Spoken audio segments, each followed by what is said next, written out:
तसं पाहायला गेलं तर आम्ही सर्वांनी कॉलेज जॉईन केलेलं होतं 1999ला. इथं सगळ्या फॅकल्टीमधील व्यक्तिमत्व बसलेले आहेत. कोण सायन्स आहे, कोण कॉमर्स आहे, कोणी आर्ट्स साईडनं शिकलेलं आहे. परंतु 2003 मध्ये आम्ही लास्ट इयरला सर्वजण एकत्र होतो. 2003 मध्ये आमचे ऋणानुबंध अशा प्रकारे जुळले की जवळजवळ आता 22 वर्ष पूर्ण झाली, 23वं वर्ष चालू झालेलं आहे आमच्या मैत्री पर्वाला. परंतु जसे दिवस उलटत आहेत तसं आमचे ऋणानुबंध अधिक घट्ट होत आहेत. सुख असो दुःख असो, कोणतीही गोष्ट एकमेकांच्या जीवनामध्ये असो, आम्ही आजपर्यंत सातत्याने एकमेकाच्या पाठीशी उभे राहिलेलो आहे.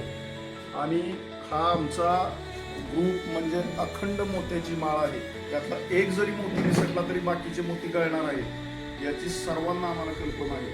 त्यामुळं आम्ही म्हणजे आता ते आमचं वयही खऱ्या अर्थानं राहिलेलं नाही की कुणाविषयी आम्ही तक्रारी करू किंवा काय करू.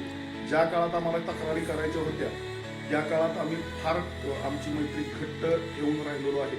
आणि इथून पुढं तर आमच्या मैत्रीमध्ये कुठली बाधा, कुठला व्यत्यय येईल अशी एकही बाब घडणार नाही. आणि घडली तरी प्रत्येक जण मोठ्या मनाने एकमेकाला समजून घेईल ही हा आत्मविश्वास आहे मला. आता ग्रुप बद्दल बोलायला गेलं तर अनेकांच्या जीवनामध्ये फार मोठे चढ उतार झाले. आणि प्रत्येक मित्रानं, जो कोणी मित्र अडचणीत असेल किंवा कुणाच्या आयुष्यामध्ये आनंदाचा अत्युच्च क्षण असेल, त्या क्षणी अतिशय हृदयाच्या तळापासून सर्वांनी एकमेकाला साथ दिलेली आहे. इथपर्यंतच्या प्रवासासाठी पुढच्या वर्षी आमच्या मैत्रीला 2 तप पूर्ण होतील.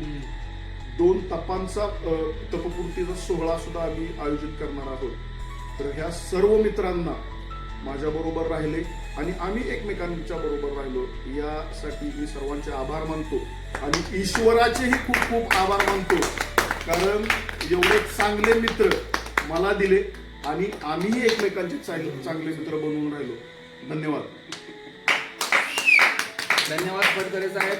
वाढदिवसाच्या शुभेच्छा.